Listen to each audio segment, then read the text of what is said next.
Une grosse voiture, une maison avec jardin, bref, le symbole de la réussite pour ce patron, très fier d'avoir réalisé son rêve américain.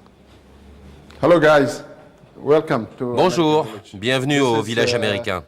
Voici un appartement typiquement made in USA. Il y a un garage intérieur, c'est tout équipé, il y a une buanderie et l'air conditionné partout.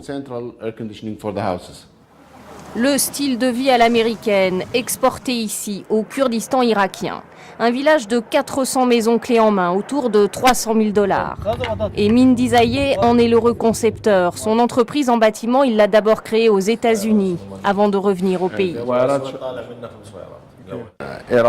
En tant que Kurde, c'était difficile de faire du business sous le régime de Saddam Hussein.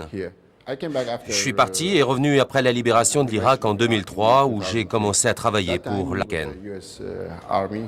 Et depuis son lancement en 2007, son projet est devenu le must en architecture dans le nord de l'Irak. Passage obligé de tous les étudiants de la région. Beaucoup de gens de l'extérieur se font une fausse image de notre région. S'ils viennent, ils verront les choses différemment. Un Kurdistan irakien en plein boom économique. Une reconstruction frénétique grâce à l'argent du pétrole et une relative stabilité. La région est plutôt épargnée par les attentats. Ici, la population est kurde et jouit d'une liberté de culte, contrairement au sud qui se radicalise. Dans cette partie de l'Irak, on vient se divertir, comme ces Irakiens arabes venus de Bagdad, passer le week-end, histoire de se changer les idées. Ici, depuis la chute du régime de Saddam Hussein, les femmes sortent, avec ou sans leur mari. Avant, les lois étaient faites pour les hommes. Aujourd'hui, elles sont en faveur des femmes. Ici, c'est comme en Europe. J'ai les mêmes droits que vous.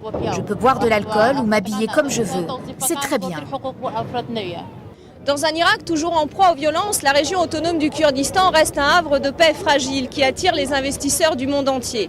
Dans cette démocratie naissante, les 5 millions de Kurdes sont avides de modernité et d'Occident, un rêve qui pour l'instant n'est accessible qu'à une minorité de riches, souvent liés aux partis politiques.